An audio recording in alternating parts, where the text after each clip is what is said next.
Grady was a baseball star till he struck out and took his car and drove away. This song we're doing today, Hope on the Rocks, is I've told people that if you set down 5 big hitter songwriters at the Bluebird Cafe, pass the guitar around and said, all right, all 5 of you studs play your top 3 songs you think you've ever written in your life, I would play this song. So, you know what I flash back to is the old Blue Moon album. Really? Yeah, because it's like it's putting your voice back on a pedestal again in a showcase light, not just a comedic light. It's actually your vocals shining through. Well, we've got some good stuff. I've got a song on here called "I Got Stoned This Morning, but I Haven't Had a Drink All Day." I got a song called "Stand Back, John, That's a Size I Wear," about a girl. There's some funny stuff, but then we got some slam dunk Stone stuff on here too. But this Hope on the Rocks is my favorite thing on the album. I'm a bartender, and at the end of the day, I'm only got hope on the rocks. Take us through the process of writing this one. Was this just it's not a formula, it's a formula but with a new twist?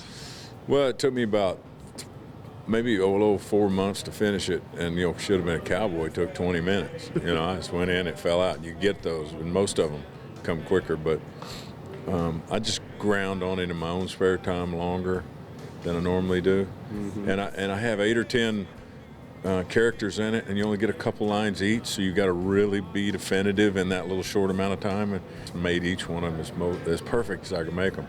It just took me a while to grind it out, but I'm so happy with it. These characters came to life in your head? They did, and when you hear it, I think it'll come to life in your head. And 2 lines, I think I managed to transpose what I wanted to say to where people can see the person. And I kind of leave videos open-ended so people can listen to the song, can have their own idea about what it means. But we're really shooting this one pretty direct on.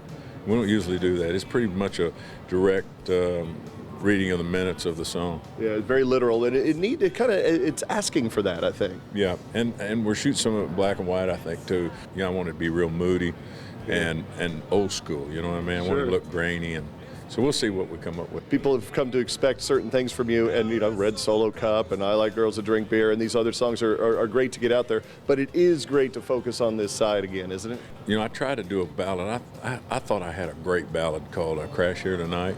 Yeah. And we couldn't get it moved up the charts, and so it kind of pushed me away from ballads for a while. But I constantly have people coming up going, when are you going to do another ballad? So we're doing one. Yeah, you're kind of a victim of your own success. Well, if this doesn't work, then you'll get nothing but hard driving, drinking songs from now on.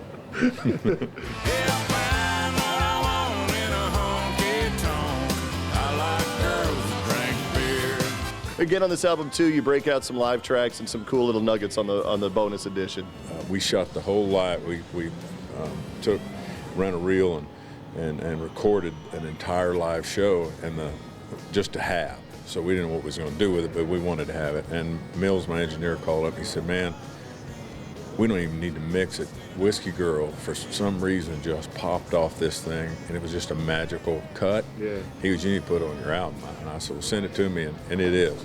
So we put a live version of Whiskey Girl. She's my little whiskey girl.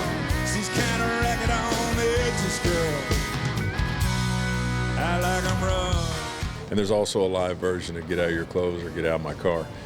So you get 4 little things on the end down there, and other than that, the 10 songs on the album, I think, are studs. Is it cool to spend a little more time on this album? You've had a saying for a number of years saying, hey, there's a time to write my 10 songs and print them out there, but it does seem like a little more effort was put in. Well, I think we probably wrote more songs for this album than we usually do, but, I haven't been doing any movies or television, so I've kind of the last 3 or 4 years cut back that, and it's increased my song pile by tenfold. That's great. So that'll show up in the results now. Cool, and not just on this album, I assume. Yeah, and I've got stockpiles. I've got another album I can go do right now, and we're still writing. And then you got Left Clancy's Tavern and a couple more behind on the last album, so it's and I had pulled 3 or 4 off of this one because I knew they wouldn't get to be singles. So yeah, I'm pretty flush on songs right now.